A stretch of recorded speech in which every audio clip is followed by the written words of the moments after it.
RealAgriculture.com presents Under the Microscope with BioVision Seed Labs.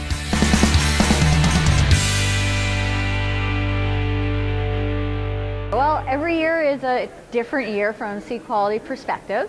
So the last few years, what we've been seeing is very high disease levels in cereal grains.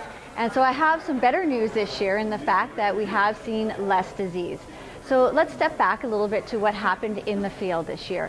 So one of the critical tests that we do is Fusarium Graminearum testing, which is a 200 seed plated test. And in the past 2 years, we've seen really heavy moisture during the critical infection period, which is in July. And this past crop year, July tended to be dry across most parts of Western Canada. So on account of that, we've seen less Fusarium Graminearum in our seed samples we've received to date.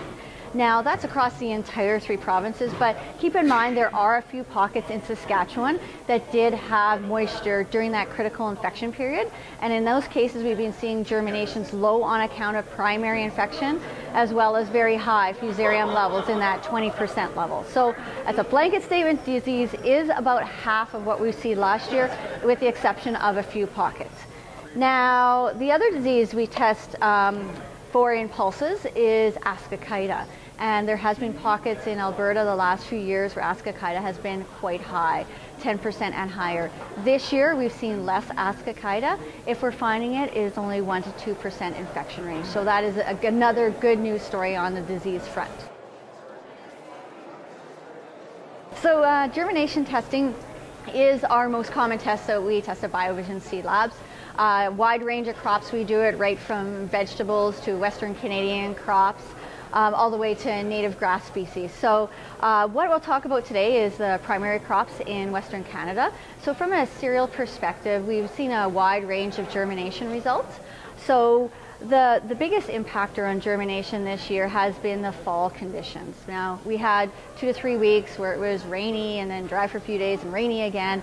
And what that is causing is pre-sprouting that happened in the swaths, some cases even in the heads themselves. So one of the critical factors that growers should be considering is especially their barley germinations. Now, barley has been bred to sprout quick and to fast and uniform, and we were seeing that in the swath. So when those samples come to our lab and we test for germination, they typically come out quite low. Now, I have a sample here that shows a lot of dead seeds, a lot of abnormal seeds, and that can happen. So that's the key message here, is barley is going to be of concern this upcoming year. Now, we also saw some frost damage as well.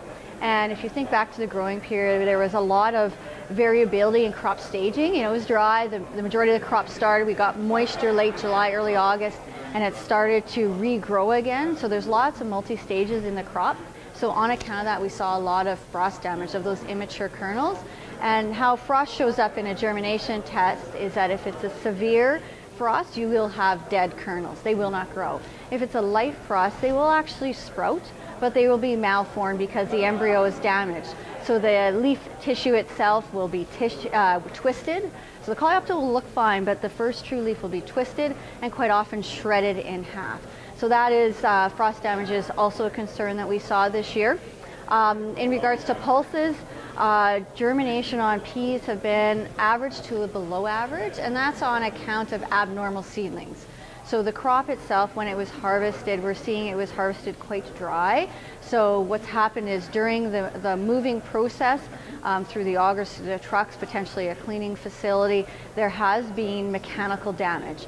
And what happens in that case is the 2 cotyledons pull apart, and then when the radicle is trying to emerge from the seed itself, it can't pull off the reserves of both the cotyledons. It's stuck. It only can take reserves from one cotyledon. So then what comes out is an abnormal seedling.